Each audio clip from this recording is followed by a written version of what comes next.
Hamana. Welcome back to Cacho On, a Game Boom. Center CX podcast. Me, my Mo, Sam, and with me here now is my co-host Jackson, who just before we started recording slipped me a little piece of paper. I'm going to read what it says on it. Let's see now. He is awake. The beast and his armies shall rise from the pit to make war against God. That's great. That's great, Jackson. You know, I'm really happy to hear that about you. Me bombo. Am I allowed to say that? I won't tell if you won't. Jamaican Jackson. Yeah. In the house. From the island. That's where he's from. In more than one ways. Yeah. Well, how many? What could that mean? I'm moving on. Ireland. Okay. The Ireland. Yes. Yeah. It's true. Okay. What? Before we get into it, I want to know, what are you playing lately? What are you up to? A lot of Mario Kart. Yeah. Kind of on the, it's been a little over 20 days since the Switch 2 came out. Cooling off a little on Mario Kart. Oh my God, is that?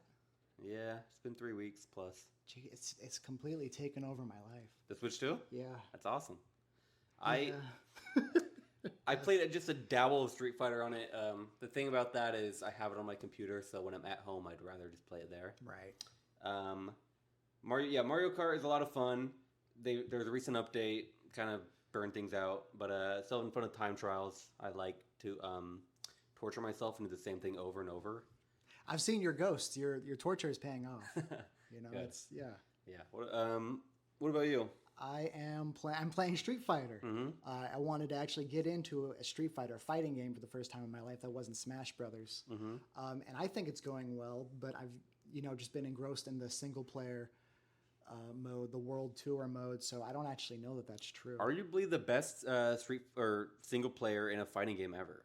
I thought it was awesome. Yeah. Most are just cutscenes with one fight with a character you never played before, and you have to try to scantily learn it in that one fight, and then I would have taken that too. Yeah. I'm not picky. I loved Soul Calibur had that. Soul Calibur 2. That's what that's what Injustice, that's what Mortal Kombat is, that's what Tekken is. Yeah. That's every game.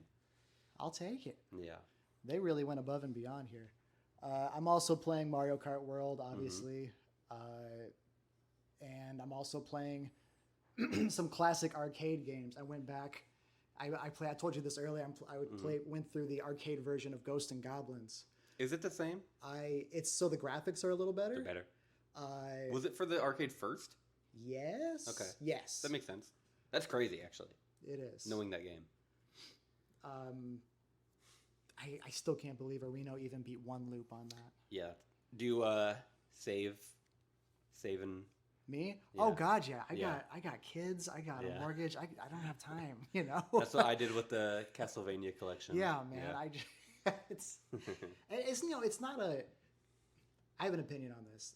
It's not a matter of like whether or not I could get good. Yeah. I think a lot of games, and especially a lot of games from that era, are muscle memory. Mm-hmm. It's it's repetition. It's knowing.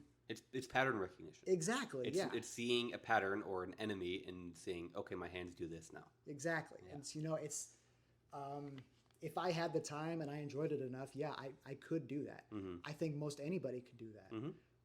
And I do enjoy those games, but I don't have the time. Yeah. So. I really have never had any qualms with save scumming, as it were. Mm-hmm.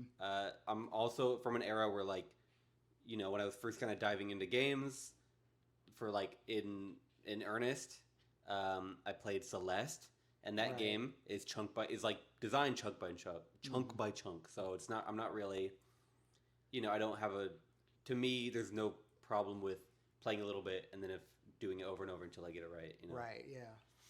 They have a pretty, not unique take, but against the grain take, in my opinion, it's against the grain. The developers of Celeste, it used to be when you turned on whatever it's called, the assist mode for that game.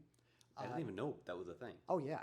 It would put in the corner assist mode so that for like speed running purposes or like so people would know watching your gameplay that you were getting some assistance, right? Mm-hmm. They've taken that off, and what they said about it was, who the fuck cares? Yeah. I don't care about this. why do people care about this? Yeah. For speedrunning purposes, there's other ways to determine the veracity. Is that right?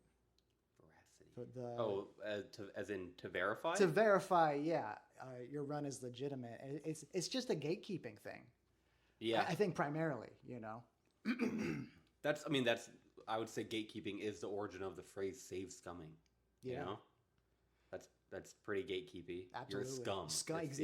Yeah. Anything else? No, I think that was kind of a really thoughtful discussion for the opening minutes of our podcast. We normally just we stumble out of the gate. Yeah. Piss drunk. Well, we recover from there. We'll hopefully have a golden moment or two. But yeah, all right. Hopefully this is. I forgot to add. I also have just started Death Stranding. That's right. You were telling me about how great that game is. It is. From what you've told me. Yeah, it's if great isn't the word you would use, you told me it was funny. Yeah. Yeah. I think it's pretty. The gameplay is not thrilling. I'm a big gameplay guy, but I trust Kojima's storytelling and attention to detail enough to kind of look past most of the qualms I have with the gameplay so far. Well, it's quite literally a walking simulator. For the most part, yeah. Not in the meme sense of the word. From what I understand, later there's missions where you have guns and you have vehicles. Mm-hmm. But yeah, so far you're just walking place to place. Some licensed music you've never heard is playing. It's pretty good. Okay. Yeah. Characters have funny names. It's got big name actors. Norman Reedus, Yeah. Mads Mikkelsen, Margaret Qualley. I know that name. She was in The Substance. She's the young one. Okay. She kind of blew up from that movie. Yeah, and it's just very funny. There's a character who's a serious. He's not a joke character. He's a real guy, and his name is Die Hardman. But I see. It's reconciling the two parts of that statement. You said he's a serious character. Yeah. Not a joke character. Yeah. And then his name is Die Hardman. Yeah. So I mean, there's got to be some give here. There's got to be some part of this. I think that's just Kojima's. But I mean, yeah, that is what Kojima does. That's like another one of my favorite and probably one of the most famous Kojima isms ever is in Metal Gear Solid 3. The fact that there's a character in that game that trained Naked Snake, as it were, named the Boss, and she is kind of like famous for inventing a specific kind of combat or whatever. But I won't spoil because there's the remake coming out next month or 2 months. But something happens to the Boss, as it were, and Snake becomes kind of the head honcho of this covert group, and they say, well, he's better than the Boss. What should we call him? Big Boss. And these are military officials giving him the name Big Boss because he surpassed the Boss. Right, yeah. And that's to be taken fully seriously. Which is also the least military thing I've ever heard in my life. Big Boss? Yeah. It's so funny because that's like his official, title when the Boss was a nickname. Yeah. As far as I know. There's not nearly enough paperwork, Yes. Did not run that by the committee. Yeah. It's absolutely not. But I think Kojima wouldn't be, his games wouldn't be what they are if his grasp if he wasn't so fascinated with the English language with as poor of a grasp on it as he has. Which is not even an insult. Right. I think it benefits his games greatly. Okay. Yeah. Yeah. Because I mean, at Game Awards, he needs a translator. He can't even speak it. Yeah, that's true. Again, I'm trying to say this is not an insult. I was putting that together as you said it. I guess that's true. Yeah. But he loves Hollywood. He sure does. Yeah. Yeah. Okay. So this episode, we are covering episode 7. 7. Yeah. The first part of a two-parter in That which is season Arino, 2, episode 7. That is correct. In which Arino challenges Prince of Persia, not the reboot or anything after that messes with time, but rather the original on the Super Famicom. Are the reboots directly like a reboot of this game, or they just happen to be an entire new game called Prince of Persia? It's not a coincidence. It's not? Okay. No. Because I've never played this or any of those. Right. The new one looks fun. Came out last year. There were always that series that looks fun. I hope I get to play that someday, and then just. There's other fish to fry. Yeah, I got to put 70 hours into the story mode of Street Fighter 6. Who's your favorite master, do you think, in terms of interaction? Oh, shoot. Have you unlocked all of them? Except M. Bison. And I just unlocked Akuma. Is he cool? He's in like his big cave. I like him. Yeah. I don't know anything about his world tour mode. So I mean, he's not like he's sort of like an anti-villain now. Yeah, he was. And you know, from what I know of Street Fighter, which is not as much as you, but it's not nothing. You know, that's been his arc. You know, he's been coming towards that. So he really, honestly, in the official lore, which for Street Fighter doesn't matter much at all until this game. I mean, the fact Street Fighter 3 is in the chronology, the one right before this, and that game has tons of cool Illuminati stuff. And I don't know, they just dropped it for this game. It went back to like the Psycho Power Shadowloo stuff. I don't know, whatever. Akuma only has one malicious kill ever. His master?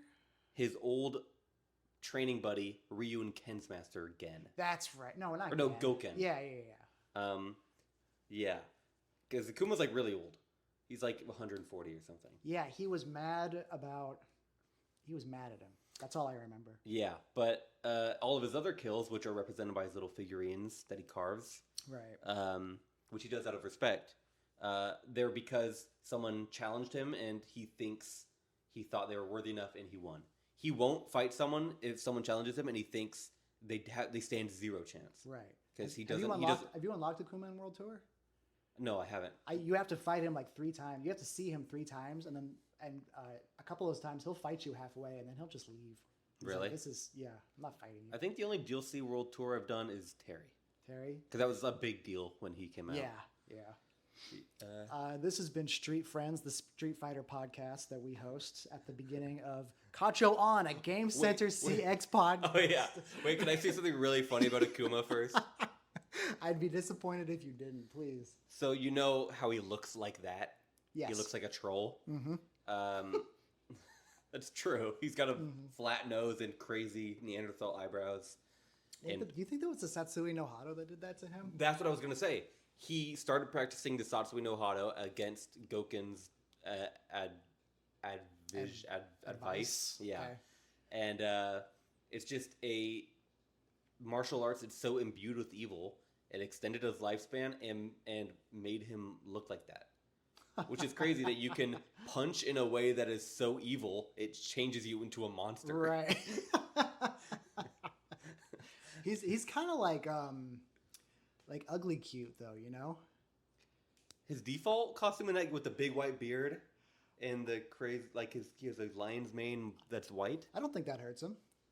Yeah. Yo, I got you were there with me earlier. I bought all those Street Fighter amiibo cards. Have you tried them? No. Oh. No, not yet. But I go home and I tell my wife, and she says, "Do you have Blanca?" Is that the only Street Fighter character she knows? No, she just likes Blanca. Has she watched you played? A little bit, yeah. But my avatar looks like Xavier Renegade Angel. So Yeah. it's... Have you... do you know the text you get from the masters? Oh my god, full circle. I don't know at this point. I do like juries. Dude, they're so funny. I know. She sends you scams and Yeah. for whatever reason, your character will just auto send random stuff. I think there's one interaction where you send kind of like a little chibi guy blushing and holding a giant heart, and she just sends a question mark and just says "go away" or something like that. It's very funny. Yeah. Anyway, What's the runtime so far? we're at 14 minutes. There's no fucking way. It's banter hour. There's no fucking... That's incredible. That's a new record. To our diligent listeners, we kind of discussed a little bit of a move away from the chronological addressing of the episode, because if you've seen it, then you're watching the episode, and you don't care because you already know what happens, and if you haven't seen it, you probably also don't care what happens. Because you're not watching it. Yeah. We're watching a guy playing a video game, which for a lot of people is already uninteresting. Right. So imagine us retelling. Talking about the guy playing the video game that we watched. Yeah. So the real podcast starts from this episode, I'd say.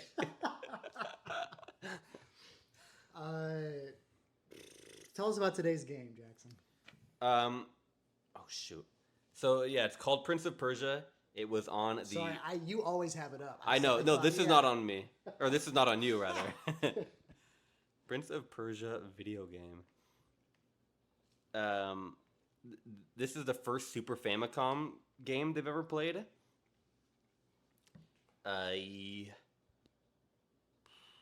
Geez, this is a long Wikipedia page. Okay, it was released in 1989 for the. Whoa. Really? For the Apple II. Oh wow. So yeah, there's a Super Famicom port and there's an NES port. Am I looking at the wrong thing here? Am I losing my dang mind? Yeah, I think it is the first one. Wow, my bad. I'm in a tizzy. Oh yeah, we good? JP 1990, Okay. July 1990, this is the version they're playing. This is the first Super Famicom, aka Super Nintendo game that's being played on the show. Big deal.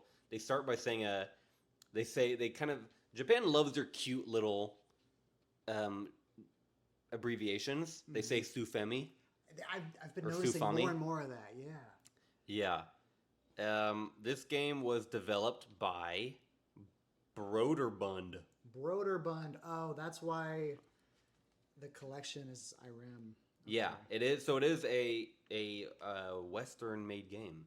This is I think the first non-Japanese game they played. Thinking back, I can't think of a different one. Which is interesting because when you watch this episode, you can immediately tell this is not a Japanese design game. It looks, sounds, and presumably feels way different. That's true, huh? This really bucked a lot of trends. That's the same with Outworld. Another World? Yeah. Or Out of This World. It's one of those two. I think it is Out of This World. Yeah. We'll get to that. They play it later. Mm-hmm. I don't know when. It could be years. But yeah, not much about this game before we hop in. I've never played it. Have you? No, negative. I played Another World or Out of This World, which is a game that plays similarly. Different developers? I think so, yeah. In that the animation is... I don't even know how to describe it. They describe it as realistic. I don't know if that hits the nail on the head, though. It's very painting-esque. Yeah. They say at the beginning, the narrator says, the realism has made people sick.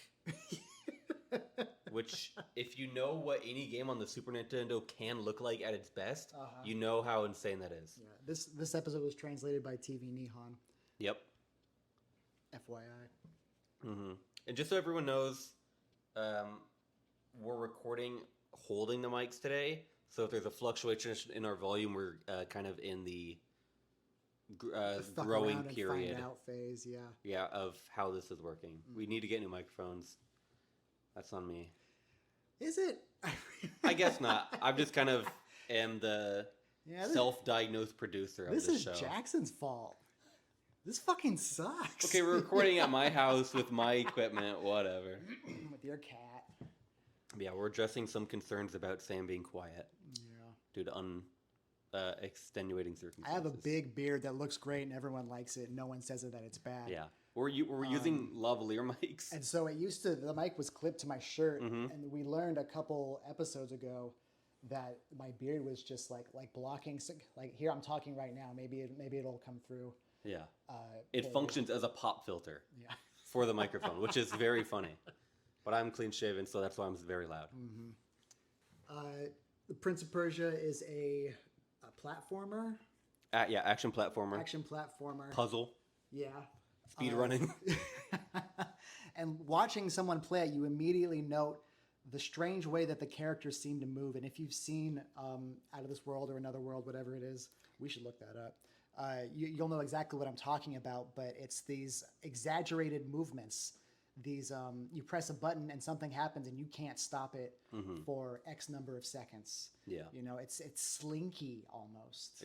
They're all set animations. Yeah, and but as you're right that they're exaggerated, but they're much more so than any other video game at the time meant to mimic realistic human movements. Mm-hmm. They take steps, their knees bend, their arms swing. When they grab a ledge, they dangle for a bit, and then they use their shoulder to pull themselves up, or their elbow, I mean. Made me sick. Yeah. It is a bit gruesome when they fall on the spikes. Yeah. So about that, there's a lot of traps in this game. He has to navigate through a ton of spikes, for example, false floors, various enemies with swords. There's a lot of really tricky platforming, and you have to get used to these unique controls in order to navigate that. I thought Areno tackled that pretty well. As mentioned before, this is the first episode of a two-parter. Yeah. And so contrary to what we said earlier, we're not going to tell you how it ends. We both watched part 2, but know that it continues into a part 2. He gets an extension. Yeah. I had a point when I started that sentence. Go on. I think that the controls are challenging. Yes. You can tell, Reno is bad at games, but normally he can move his character immediately. Yeah. He falls in the same trap a huge number of times right from the get-go, just because it looks difficult to move and to know when to jump, because this game, I'm not sure how, because I never played it, you can walk and you can run. And that was... That was unique at the time. Yeah, sure, you can sprint in Mario, but it's the same animation just sped up. This one, he's at a walking cadence. He has like a kind of a sneaking tiptoe cadence. He can full on sprint with long strides. And one of my favorite things about this game is that I noticed is there's times where there'll be spikes on the ground, and you have no room to jump over it because your character doesn't jump that high. And they fucking tiptoe through it. If you slow down and tiptoe, your character will auto navigate the spikes because they're not. It's just really cool. I thought that was really cool. Very ahead of its time. I love. I think a lot of the joy in this episode is watching Areno. Some of the traps he's like, yeah, I'm too smart for that. I speak the language of video games. I know not to do that. And some of them are... But he really doesn't. I know. He's not fluent. And some of them, he gets hit with the same thing repeatedly. And it's the joy of watching Areno find these new things. Like, you remember the... oh God, I think I'm going to blend my parts together, actually. Disregard. Okay. I think one of the joys of this episode is I see myself more than any other episode in Areno. He falls in a lot of pitfalls that not literally, some literally, that I know I would also fall for. This game, one of the biggest one is taking a long time on the first couple stages, which... now's a good time to mention. The way this game operates is there's 20 stages, and you have exactly 120 minutes to complete them. You have to. If time runs out, you just lose. Yeah. But the way the game works is every stage has its own time, and after you clear a stage, you're given a passcode. You can go back and replay from a stage so you can try to get a quicker time without having to restart the whole game. I thought that was pretty clever, the way Areno... figured that out. He really optimized his time. Yeah. Quicker without having anyone to tell him. Exactly, yeah. I thought he would just try to brute force it over and over. No. And thank God. Yeah.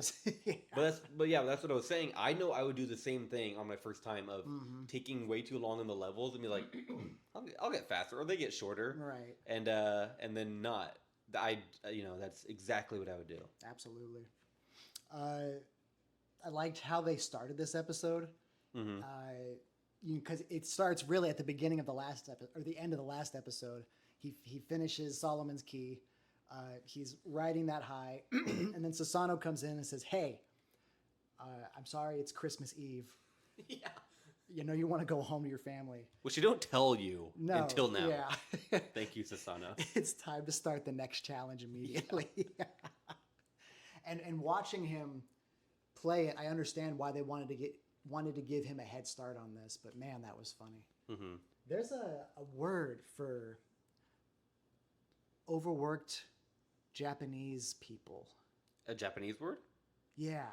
Oh, what was that? Maybe I'll find it in time for part 2. You're saying it's a word as in, like, so specific in the way that, like, hikikomori, there's a word for that? Yes. Okay. Yeah. But it's not that? No. Okay.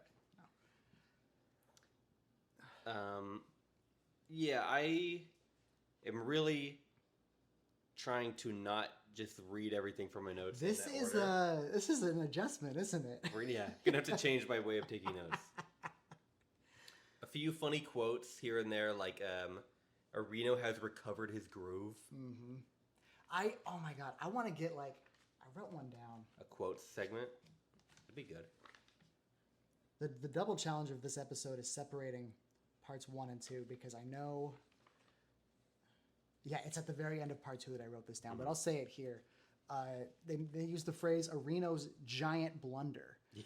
And I thought I want to get like a collection of these quotes together. Yeah. Areno's something something, you know. I wonder what percentage of that is the like just very funny writing from the producers, and what percentage is funny translations from TV Nihon. Right. Shout out to TV Nihon. Thank you, TV Nihon. Our good friends. We love you, TV Nihon. Yeah. On the flip side of that coin, actually, though, I also wrote down some Areno adjectives, which are Japanese words that I either learned partially or wholly through listening to him say that over and over again. Kawaii being the first one, not kawaii, which we all know is cute, but kawaii, which means scary. Is that K-O-A-I? K-O-W-A-I. Okay. Yeah. Means scary. Yes. Interesting how close that is. So he'll walk into like a room and there's a big boss, and he'll pause or he'll run back and kawaii. Yeah. Muzukashi, difficult. Okay. Hayai, fast. Really? Yes. If you listen, he will use these words very often. Or totemo yoku, as they might very often. Oh, okay. Mind if a white boy speaks a little Yeah, Japanese? I've been hitting the Duolingo. It's not that big a deal. I wrote down one bonus word here is kuso, because Oh, that one means like damn it. I didn't learn that off Duolingo. Kuso. I'll tell you what. That does mean damn it, right? Yeah. Yeah. Or shit, depending on the context. I don't know. Just like an expletive Yeah. for failure. Gosh darn it. Dadgummit. Another one. One thing I want to say here is, at one point there's the first mini boss in the game called Female Warrior Amazoness, Oh God. and after I think his first try he kills her. Yeah.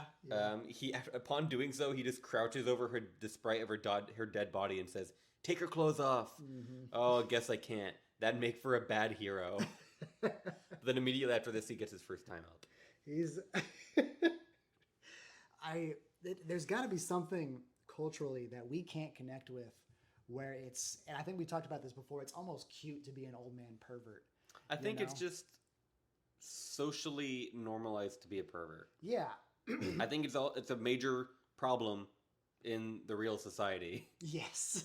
But in media, it's pretty, their whole characters, that their joke is that in like anime and stuff, like Mineta in My Hero. Sure, yeah, that's absolutely. his existence, is that he's a little midget pervert. And, there's got to be examples in the Western hemisphere of that too. None come to mind right now, but... They're always kind of like, but every one that I can think of, just the archetype as a whole are, they're typically old or like middle-aged. Yeah. And they start as... like maybe the protagonist of the movie, but they're the villain also, and they kind of come around. True. The perfect characters in a lot of Japanese stuff don't really come around. No. Interesting. We'll think about that. Yeah. We'll think about that. Anything else before we get to the first game collection, the EREM game collection? I started writing down how long it took him to complete each stage. Oh, that's good. Because I didn't know how many stages there were. Yeah. And so, stage 1, 20 minutes, stage 2, 3 minutes, 3, 20 minutes, 4, 30 minutes. And I'm like, okay, yeah, stage 5 is probably the end. No, there's 20 stages. So at a certain point, I'm just like, oh, I should stop writing these down. Yeah. And at one point in the episode, they show it on a whiteboard. He writes them down. He's very diligent about it. He loves that whiteboard. I wrote that exact word down. Love his diligence. Yeah. It's a good word. What do you think they would have done? So they made him take it home over Christmas break so he could practice 10 days, it. right? Yeah. Yeah. Much like they did Ghosts and Goblins. Yeah. But even a longer period this time. What do you think they would have done if he'd cleared it? If he had beat it in that time? Yeah. They probably would have said, well, we don't have it on video. Come do it. I know. Or he didn't do it in the office. If he comes back and does it, is that still like compelling television? They're probably... Oh, that's true. But I would assume they would have, just knowing the show, they would have written it off with a joke where... Is there like a supervisor character? He technically is. And above him, I don't think we ever see above him. Okay. I'm sure whoever he talks to, I guess Asano. Right. He's kind of the voice of the office at times. Yeah. He would have come in and he would have... Yeah. And he would have probably told Sasano, I beat the game. And then Sasano said, what proof do you have? Probably some joke like that. Yeah. He played pretty badly when he came back. He said he felt like a liar, too. Yeah, he didn't play that much, right? He cleared the first 3 levels. And he said that he practiced like every day. Yeah, too. that's crazy. So, that's what he did in the first, he got past the first 3 levels in his 5 hours on day 1. Yeah. So I don't know what he's a liar. He's a trickster. He is. He's a jester, quite literally. Yeah. Other than that, I do want to mention the mirror jump. Very weird. I gasped out loud when that happened. I don't know what was going on with me mentally or emotionally, but just seeing him jump through the mirror and then he's splits his body and his spirit. Yeah. You mean you laughed at the game or you laughed that he did that or Reno did that? I gasped. I didn't laugh. That's what I meant. Okay, yeah. No, I was waiting for him to just jump through the fucking mirror, Reno. Come on, just do it. Oh, okay. He's walking up to it and That's what I'm saying. You gasped that he figured it out. I should be gasping about that, but no, I gasped that happened. The actual moment in the game. Okay. Yeah. It is cool, and it comes back in a cool way. It does, yeah. This game has a very cool sort of visual and through gameplay way of storytelling. Mm-hmm. That I would also say is ahead of its time. I agree. Yeah. Yeah. All right. EREM Game Collection. Is it EREM? Is that how you pronounce it? So if they're Japanese, it'd be... But are they? It'd be EREM. Well, it'd be EREM or I guess they are. So IREM, I don't know. Yeah. I don't know. I don't know. I didn't recognize a lot of these games except for when they showed Spelunker and I was, like Leo pointing at the TV, which isn't an exact thing, but that's pretty much the only thing I knew. I knew that name. Because that's an English game, right? Yeah. As in made in England? Ooh, maybe. I think that's what they said. I don't have... That game looked annoying. All the games here I didn't really care for except for Scoon. Yes! Yeah. Guys, at this point, I don't remember what it is, but there's a game on here called Scoon. Yep. Unimportant what happens in it. Scoon. It's just fantastic that they named something like that. There's this game. It's on the NES or the Super NES or the Genesis maybe. It's in that era. And it opens with, it's the 90s. And there is time for game title. I can't remember. Comic Zone. It's not Comic Zone. Oh. It's not like as rad 90s comic aesthetic as you think, but it is very 90s. A Genesis or Super Nintendo game? Yeah. This is very important to me and to our listeners, I imagine. Stand by. It's the 90s, and there is time for... For our listener, he's doing a Google voice search. He didn't just say that. So don't even think for a second that he did. Lest you reveal yourself a fool. Did I just invent this in my brain? It's a cool way to open a game, if you did. It was, yeah. It started with Z or something. Zargonauts. Like Zoop. Zoop. Fake game. I think you're making it up. Zoom? Zoons. Like the old Shakespearean word. You know that? Zooms? Zoons. NDS. Is it like Zounds? Is that what it is? How do you spell it? I think it's, Zounds is like how you might read it, but I think it is pronounced Zoons because it's the shortened version of God's wounds. Huh. You think I would know that? Yeah, I would. Anyway. Yeah, I didn't care much for these games either. A lot of them were very samey. I don't want to say generic, but felt of its time and didn't stand out to me at all. Yeah. Besides the aforementioned Squoon. Fell into obscurity. Yeah. Maybe rightfully so. Mm-hmm. We jump back into the... I'm failing. We can't do this chronologically. I mean, we can have pillars. All right. There's moments we can jump on. Yeah, okay. Like, I think Here's a good moment to jump back to. Immediately coming back from the break, big text on screen, time attack on stage 1. Yeah. He might be getting better, says the announcer. He might. And I think it's just this backhandedness of the narrator, very funny, endlessly funny to me. There was a lot of that editing style of Shit talking. a lot of Areno detraction. Yeah. A lot of stake raising, tension heightening editing in this episode specifically, and I don't know that they needed it. Might be just because to the uninformed viewer, he's bad at this game. Mm-hmm. People who haven't played this game, he's just bad at it. Yeah. And if they have to take what they're working with.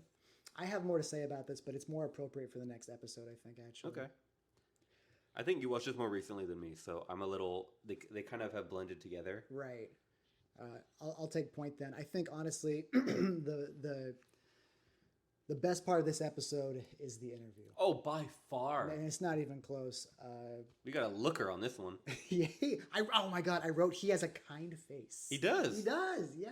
He has a strong chin with a cheeky goatee and a resting smile.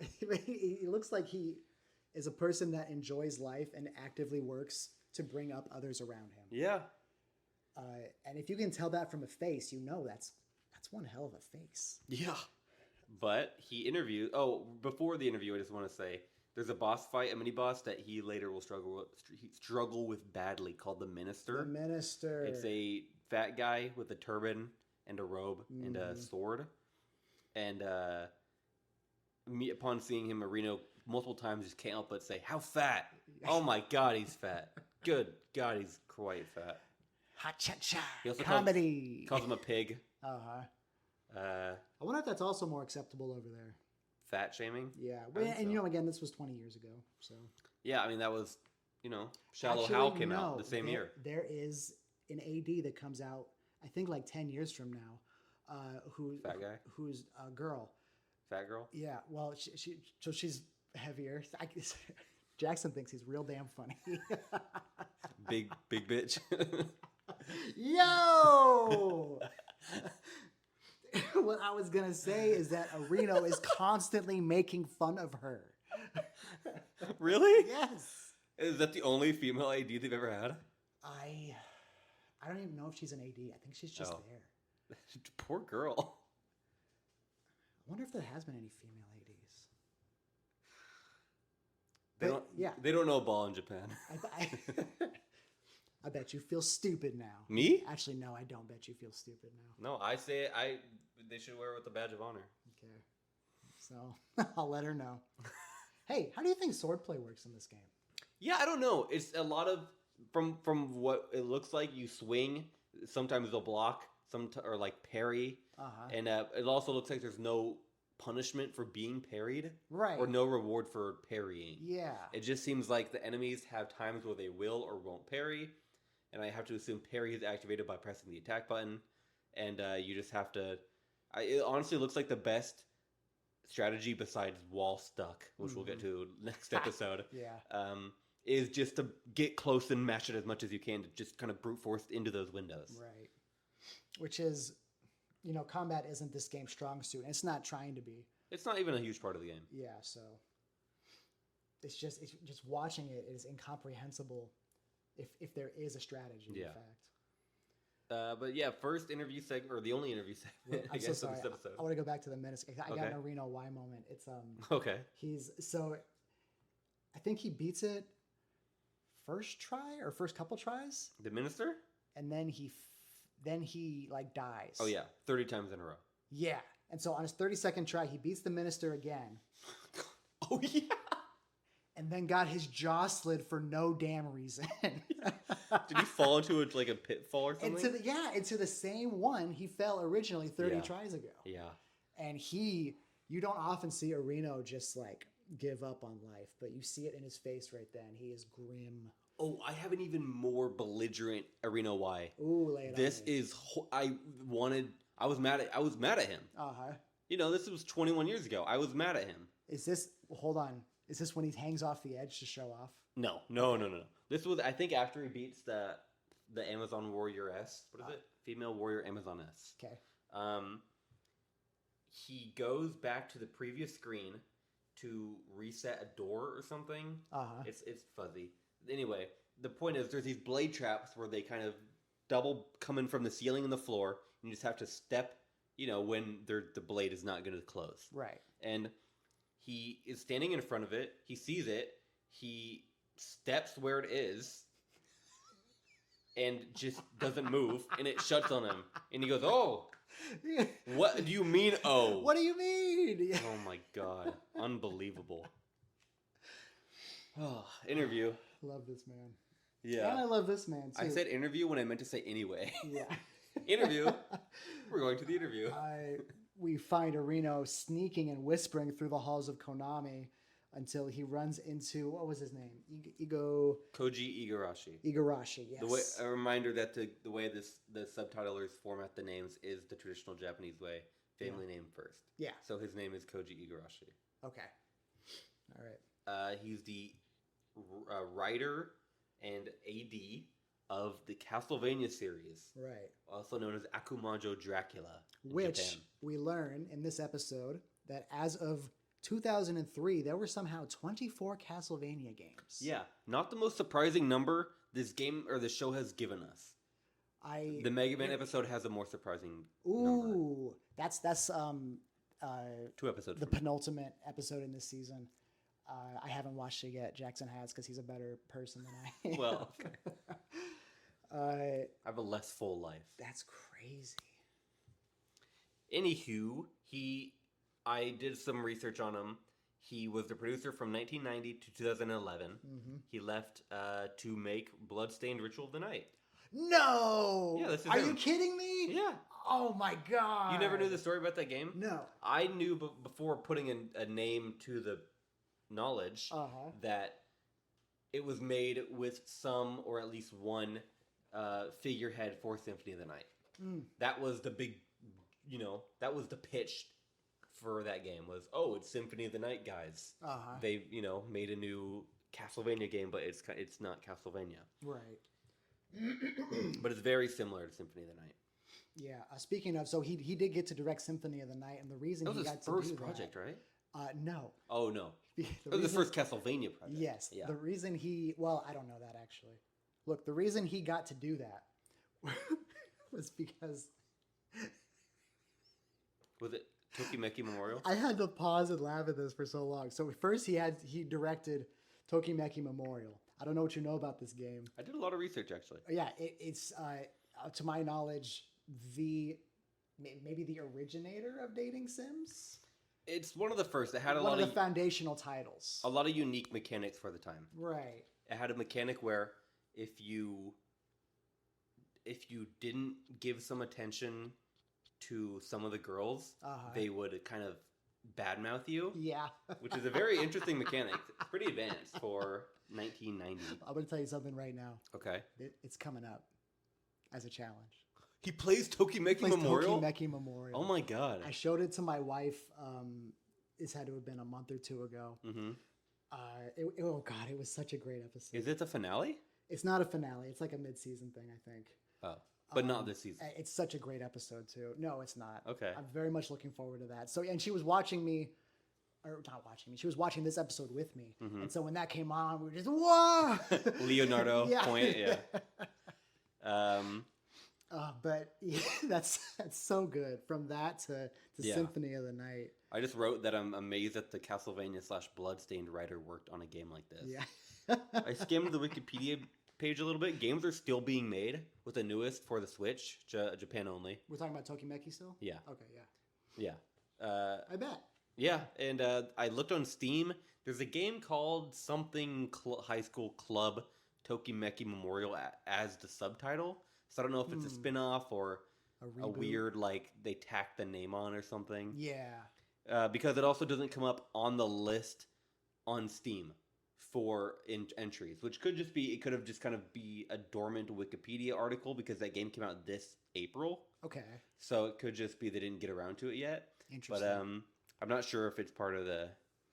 Yeah. And also I was looking just kind of because, the way Wikipedia articles list games is it's like entry and then all platforms it was ever released on. The first one was on a lot. It said it was Switch. I imagine it's JP only. I think I even looked on the eShop and it wasn't there. I think I did too after I watched the episode. Just out of curiosity. Yeah. The new one is there. The one that I was just talking about. All right. I think, there's new games. The new game for the Switch came out in 2021. Japan only. A couple installments had arcade releases. How does that including, work? I think, the second one ever.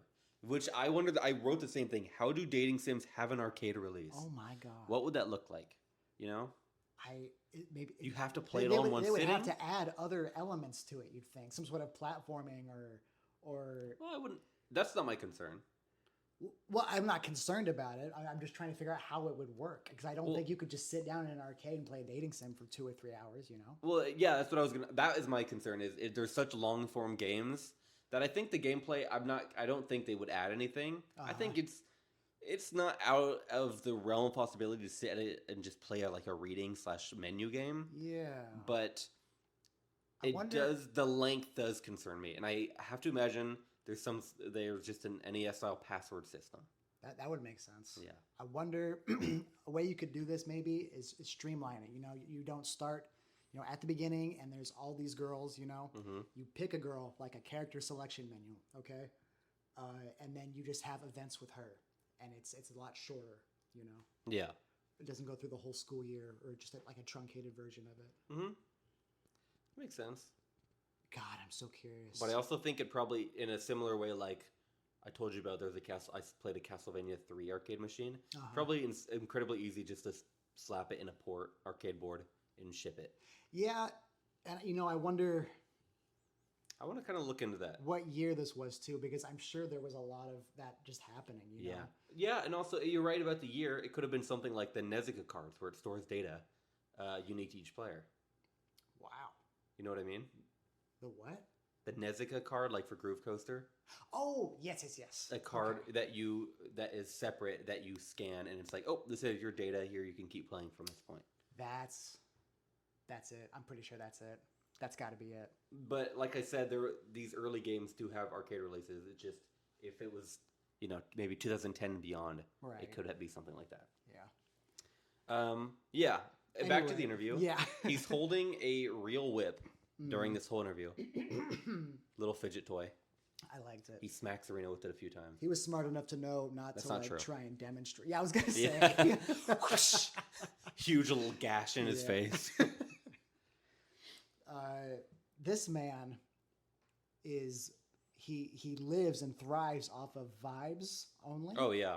His aesthetics are everything to him, and he used vibes and aesthetics and nothing else. Yeah. To reinvent and revitalize Castlevania for a modern, to bring it into a new era with Symphony of the Night. Mm-hmm. And they talk a lot about that in the interview, just his process behind that. This guy's so cool. I'd say that kind of, you're saying a pseudo seat of his pants style. Yeah. Developing. Uh-huh. I'd say that reads in Bloodstained. Yeah. Maybe to its detriment at times. Mm. I think it has a lot of odd choices aesthetically and gameplay wise. Okay. It's not my favorite. I need to actually finish it though. It's hard, like Castlevania, and I wasn't committed when I started it. Anyway, I noted that the music during this segment is really nice. It's kind of just a gentle guitar with a nice vocal melody over it, and I'd like to try to find the song, but I think that's impossible because it's in Japanese, and there's not a long enough silence in the conversation to Shazam it. So It might just be gone to me forever. Where did you find, for our intro, where did you find that song? I just went on Google and looked Game Center CX intro, and I just did YouTube to MP3. Do you know the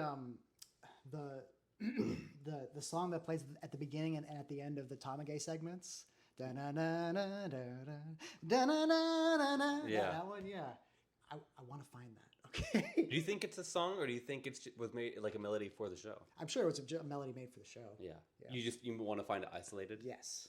That might be tough because the one that I found, it was just a clip from, that's the intro, and I just pulled the audio from the YouTube video. Okay. So I wish you luck though. Maybe it's if I buy an old DVD box set, and then maybe that music will be playing over some menu. Yeah.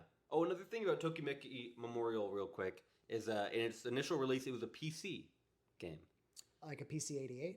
Yeah. Okay. One of those pseudo PC kind of things. Right, yeah. Which is interesting that it kind of blew up because, PC games as we know it now were way different. They were kind of a joke in the video game world in 1989 or 88 or whatever. Yeah,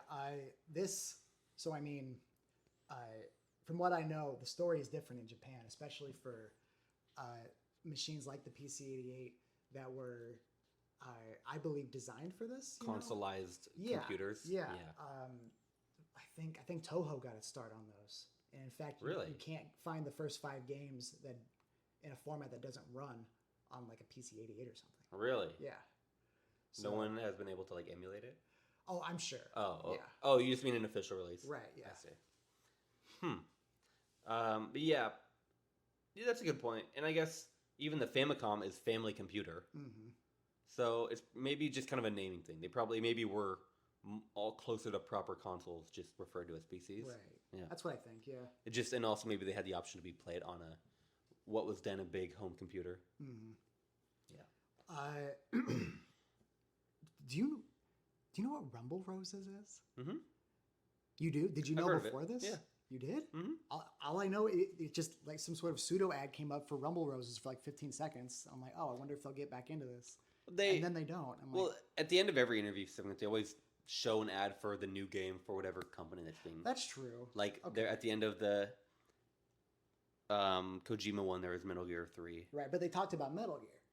But that's what Kojima does. Yeah, and then there was a Shenmue Online one, but they talked about Shenmue, I think. Really? Well, maybe they didn't, actually. Maybe I'm inventing that. Maybe that's just all Konami had going.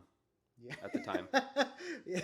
Maybe that was that was their next stop. This is all I got in the chamber right now is Rumble Roses. Well, whatever, throw it up. I know, I've heard people talk about it. It's not a nothing game. Okay, yeah. I've never played it. It was just very like what's going on. Yeah. And then what's... Until you realize what it is jarring. Okay. I wrote that Symphony of the Night in Japan is called Akumajo Dracula X Nocturne in the Moonlight. Mm-hmm. And it's funny, Igarashi says in this interview that the gameplay of Symphony of the Night is so different because when he entered the project, it already had the title Akumajo Dracula X. Uh-huh. And to him, in this a la Mega Man X, right. Oh, it's just a way different game. Yeah. It's almost completely different. Oh, I just got to reinvent everything. Yeah. And I guess they didn't have any qualms with that because we got the game. Fucking nailed it. Great job. Yeah. I have more on this interview. I just split it up with a weird note. There's an ERM game collection in the middle. This is my last thing on that. Is there was a game that's like, oh, that's a Dragon Ball game, and then it wasn't. Yashimaru. I'm probably sure. Yeah. All I wrote is, how is this game not Dragon Ball? Is it it's like a Journey to the West game, right? Was it one of those folklore kind of games? Okay. That's a likely answer. Because that's what Dragon Ball is. Right. It's Journey to the West. Yeah. I know exactly the game you're talking about. It just took me by surprise. All I wrote was which is Yachimaru, which might not be the game you're talking about. It is. That's it. It is. Yeah. It has a really unique art style. I remember thinking Yamcha. Yeah. Yeah. So. It just has an art style, and it's not like amazing, blow your mind art style, but it's whenever NES games have a unique art style, I'm kind of amazed. It's worth noting because that's so hard to do on the NES. You have so little space to work with. Exactly.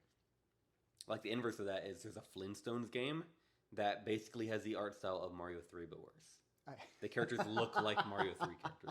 Can you even tell they're Flintstones? Yeah. Okay. It just ripped Mario 3, which is funny. That is funny. Actually, if you're gonna rip off a game, you can do worse. Mm-hmm. But we get back. Yeah. Nano Breaker. That game looked. Well, what are you gonna say? Oh, I'm just waiting for you. I'm just making a face. Okay. I'm just That's my face for recalling this game. Well, it looked like you hated everything that was happening in your brain. Okay. You can hate it if you want. I think just because it's gory. I love it though. It's a little gory. It did look a little gory. I love that era of like campy Japanese action games. Mm-hmm. Capcom especially did a great job with this. Dead Rising, Earth Defense Force, stuff like that. Like Devil May Cry 4. I haven't played it, but okay, yeah. Yeah. And so this is. I meant to look up if it was in English too, but Nano. Yeah, I've never heard of it. yeah. You know what? And saying this now, saying this kind of this very gory hack and slash 3D action game that Japan liked. You know what I think the last one was? Like the most recent one? Yeah, like when that kind of faded out. Astral Chain? I don't think that's gory. Oh. No, yeah, you're right. If gory is... I was going to say Metal Gear Rising. Wait, do you mean Revengeance? Yeah, that's Metal Gear Rising Revengeance. Oh, okay. Yeah. Because that game you can... I think I was working... It was my first job in a GameStop when that game came out. You can cut people up into whatever shape you want. You can use the right stick to pick the angle of your cuts. It's a cool game. Anyway, yeah, I don't know. This game doesn't look that interesting to me. No, I'm sure it's run of the mill, but is there a genre for you of game where it doesn't matter like how groundbreaking it is, how maybe even fun it is, you'll play it, you know? You're saying it could be good or it could be bad? I guess, yeah. A genre of game you love so much you're willing to overlook a number of red or yellow flags because you still want to play it. Fighting games? That was kind of my guess for you. Yeah. I have so many fighting games on Steam that I have like 15 minutes in because I wanted to try it. They're on sale. They're indie. They were 99 cents. I want to see what a quarter circle punch does in this game. Yeah, all that time was just in training mode. Yeah. And he worked on Parappa the fucking Rapper. No, he didn't. He didn't? No. I don't know if this is a bit. I thought so too. I rewatched when he talked about it. He was just impressed by that game. He didn't work on it. I also looked up. I googled the staff for that game. He was listed. Okay. That just was a game. I was gonna say, what a wide range this man has. I even remember typing. He worked on Parappa, and then I did research and I backspaced it all. I wish he did. That'd be cool. Imagine doing research. That's crazy. Yeah, no, he just said that was like a game that he was really blown away by because it was so unique to him. Yeah. And he's right. It is. I've never played it. He's right, and he should say it. Absolutely. You know what game I am more interested in potentially playing than Parappa the Rapper? Guitaru Man. Yeah. Isn't that like a spiritual successor? Like same team? It must be. Yeah. Similar. It's like a guy with the crazy helmet with wings on it. And I think it was like a PSP exclusive, too. Really? Maybe not. I don't know. Could be. I haven't thought about that in a long time. I just know I saw like some stream. Someone was playing on a stream. Mm-hmm. It's possible they're emulating, but I just people don't really play PSP games on a stream. Yeah, on a PSP that is. It's a fucking shame how many games are. I'm gonna say locked behind the PSP. Persona 4 Golden was for a long time. Man. Before that was put on the computer. Is that remaster on the Switch? Persona I think so. 4 Golden? I think so. Okay. Would be cool. Yeah, I mean, it definitely would run. Yeah. It's not a... I mean, I just mean that's... I know you mean that earnestly, but it's always like a sort of backhanded thing. Like, oh yeah, I bet that would even run on the Switch. I mean, I think that's why the Persona 3 Reload wasn't on it. Because... Right. Yeah, it probably couldn't run. We just got the portable. Yeah, but way before too. My understanding is that that's a visual novel in the real world, and then when you get into, I don't know if it's mementos in that game, but then it's actually a dungeon crawler. That's how Persona 5 is.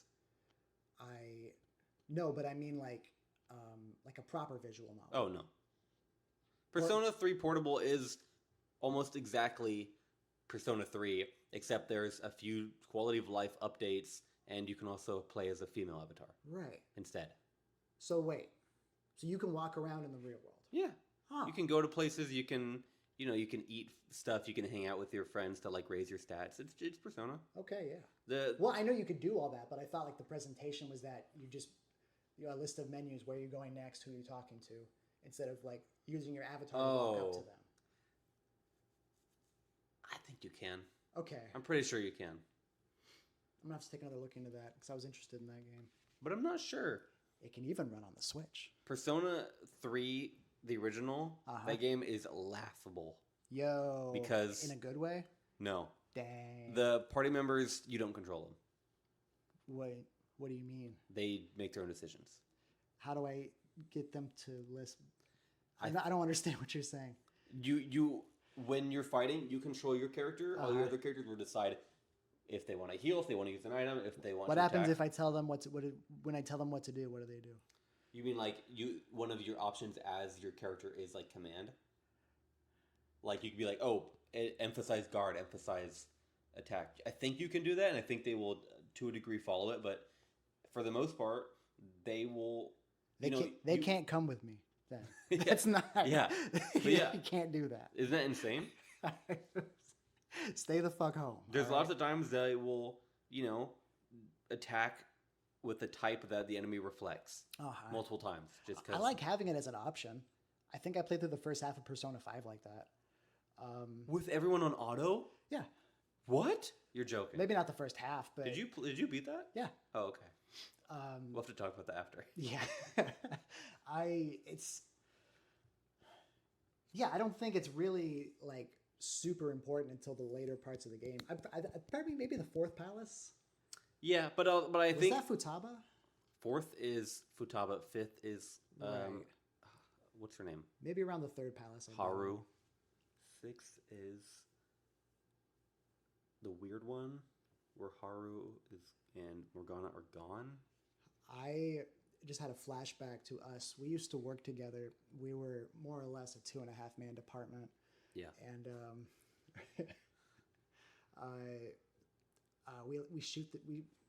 we shot the shit all the time. And there was this one day, Jackson spent a good 30, 40 minutes with near perfect accuracy remembering the order in which they released the DLC for Super Smash Bros. Ultimate. Yeah. The only one I forgot was Hero. Yeah, it was a whole thing. It was we had it was very like celebratory at the end, like, oh my God, you got through it.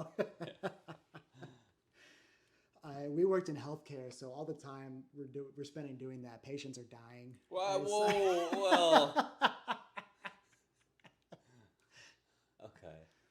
It's called priorities. Yeah. That's the name of where we worked. Priorities. Priorities. I really want to remember now the order of the palaces. Whatever, doesn't matter. First is Pervert Coach. It's on. Yeah, it's on, and then Yusuke. Oh, yeah, Artist Man. Third is Makoto's. It's that fat guy, I think. Oh, the bank. Yeah. Yeah, Makoto. Yeah. And then it's Futaba. Yeah. And then it's Haru. And then sixth is the casino? Yes, Sai Nijima.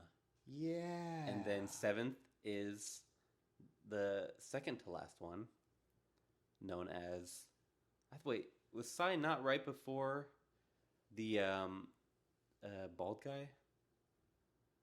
I can't remember. It's unbelievable how unimportant this is. Oh my God. Whatever. I'll just admit I don't remember. I wish we were at priorities figuring this out. It's been 5 years since I played it. It's okay. Back to the interview. Yeah. What are games? What are games? Maybe my favorite answer. I was going to say that too. Yeah, go for it. Games are like a bath. A bath. Games are like a bath. How so, Jackson? You don't need it for living, but you'll get sick without it.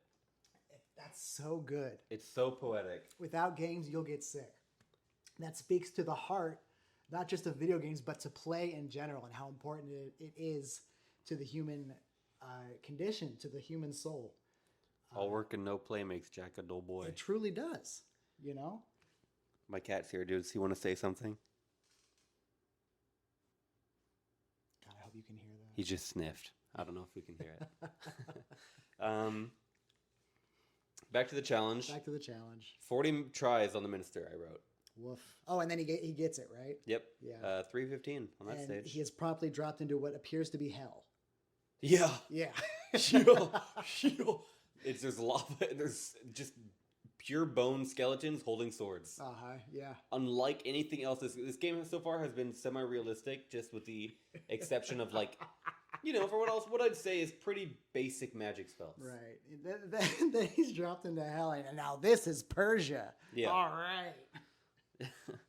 I mean, from my history class, that's what I remember it to be. I got an 80 MVP moment here. Oh. It's when, I don't know exactly when, but Areno stops to add up his times for his levels. Because again, as a reminder, he has to beat all 20 levels within 2 hours, within 120 minutes. Yeah. He's on stage 10. He's on, yeah. Yeah, it's somewhere between this and stage 13. He stops and he tries to tally up his time. And he asks out loud, kind of muses, not expecting an answer, who's good at math? Sasano, the motherfucker, pops in and in like 2 seconds has the answer. 36 minutes and 15 seconds or something. Yeah. And everyone's like, whoa. Which, for what it's worth, that's a great time. It is. He's at almost 40 minutes, and he's halfway done. And again, the game has a 120-minute time limit. Yeah. So good. Good. And then like 5 seconds later, he chimes in and says, oh, wait, that's wrong. 37 minutes. Yeah. But still. Good enough. Great job, Sasano. You are a great AD.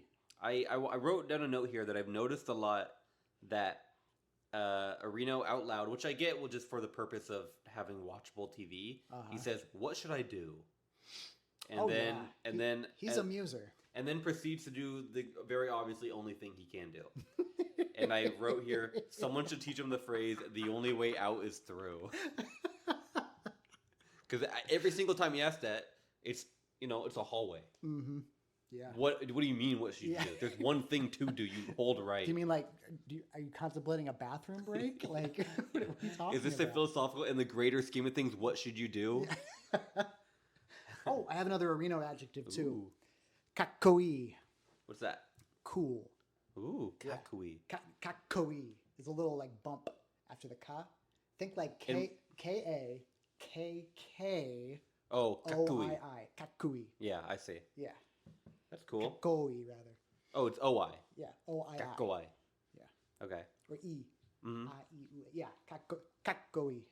At this time, I also wrote that, according to the narrator, Areno shows some rare super play. And it should be noted that rare super play is said in English. Rare super play. Oh, yeah, huh? Very funny. I'm glad you noticed things. A lot of that. lone I really stuff. Don't. Yeah, it's weird. A lot of it, I feel like it's weird that I noticed it because I saw that it read rare super play and I was like, oh, that's funny. Let me pause. And as I was typing my notes, I somehow absorbed the fact that he said it in English. Right. I didn't really it didn't jump at me. I feel like I wouldn't get as deep as you. I would have gotten as far as pausing and writing that down. And haha, funny thing, Yeah, a phrase or a lone phrase, I guess. Yeah. Rare super play. Rare super play. I keep almost saying it out of order because super. I guess rare super play is fine. That would have been a good title. Rare super play? Yeah. For the show? Yeah. I like Kachoan. I like Kachoan a lot too. I think it's perfect. It's perfect. I want to use rare super play for something. Okay, we can. That could be a segment. We probably have the opposite of Arena Y. I probably have. Yeah. Oh my god. Rare super play. I was just joshing, but shit, dude. That might be a good moment. Yeah, or a good segment. Rare super play. It's a good. Okay. You might be not so stupid after all. Rare super play for Sam. Cocksucker. All right. I didn't write down anything for the last game collection. It's whatever. Oh, I wrote something. Yeah. More uninteresting poop. Yeah. That's what I wrote. Honestly. EREM, you got to shut down, bro. Make it a good game or get out. The fact that I've never heard of him speaks volumes. Yeah. He's at 9 hours. Oh. No, sorry. He got trapped. Do you remember this? Go on. It's like stage 13 or something, and he runs into where he's supposed to go, and Jafar. I cannot believe we made it to the end of this episode, and we didn't mention that the main bad guy, his name is Jafar, by the way. Yeah, that's true. Jafar shows up. And that just might be sort of a waves his hand. Arabic name. Maybe it's like 101 Arabian Nights. Maybe it's from that. I don't know. What, 101? Isn't that what it's called? I just know it as Arabian Nights. Am I mixing? I think you're adding 101 Dalmatians. I wish they had 101 Dalmatians. I think there's a game of that. In the 90s, they did a ton of licensed Disney games. So we're both wrong. The Arabian Nights, also known as 1001 Nights. Oh. Okay. But I was right. Yeah. So not we were both wrong. There's a fucking number there. Yeah, okay? you said also known as, it's not a subtitle. Right. What did you... I said I've always known it as Arabian Nights. Oh, then yeah, you are right. Okay. Just on the record. Yeah. I want it on tape. Yeah. You can have this one. I wrote that the king is one of us. What does that mean? Coming back from the game. I was thinking about Jafar. Oh, no. Yeah. Sorry, no, the king, the sprite, the character, the Game Center OC king, who seemingly has no name. I wish he did. That'd be fun. King Cacho. King Cacho. That'd be nice. King Diary Cacho. His little quote coming back from the ERM game collection is, "Stop making the same mistake, Areno." How did I miss that? Oh my god, that's Isn't that perfect? That's a beautiful summary. That's Areno Y in a nutshell. But then I also wrote that immediately here, the narrator says, "Smitten with his own playing, Areno begets another calamity." Oh, that's so good. Just amazing turn of phrase. Yes, I have to believe at least a large portion of credit should go to the translators. Oh, here. for sure. That's poetry, you know. It's just about this show. Yeah. Areno begets another another calamity. Calamity. Incredible. Wow. He's at 9 hours. Yeah. Okay. So he goes into that cage, and Jafar, with a wave of his hand, closes it, and he's trapped there. And they make it seem like the narrator and the editing that it's Areno's fucking fault. Yeah. But when in reality, it's a forced loss. He's supposed to go in there, and then that fucking rat frees him. Maybe it's just the narrator bumping up the stakes for the viewer. I know, but that one felt dumb. It did. It felt insulting. They're really piling it on. Yeah. Who cares? Shortly after that, we discover that it's midnight. Yeah. And so Sasano steps in and says, it's time to go. We're going home, all right? Take the fucking console, take it back home, 10 more days of practice. Weird interval. Right? Yeah. He has to come back on a different day of the week. Yeah. It felt like another holiday. After New Year's? Yeah. I don't think so. Because Golden Week is like April or something, right? Yeah. I don't fucking know. Who knows? Anyway, this is the series' first 3-day challenge. Yeah. And we'll get more into that and the logistics of that next week. There's not a whole lot to it, but I do want to talk about that because I have some thoughts. And the episode ends there on a cliffhanger. Will he get to the end of level 20 within 120 minutes? Because I'd say around now, he's kind of getting lazy with his optimization. Yes. He's just trying to power through. I agree. He feels like he's built up enough of a cushion. Which I might agree. I honestly, yeah. But not the way he plays when he's not trying to build up a cushion. Yeah. And, again, we'll hear more about that. Overall, I think this is a good episode. I think part 2 is definitely the better half of this game. But yeah. What about you? How many princes would you give this out of Persia? I'd say they're in Persia, actually. You can't. That's not the rating system. Okay. I'd say there's exactly as many as there needs to be. And I just want to say, well put. Smitten with their own podcasting, Sam and Jackson beget another calamity. We'll see you next time. Bye.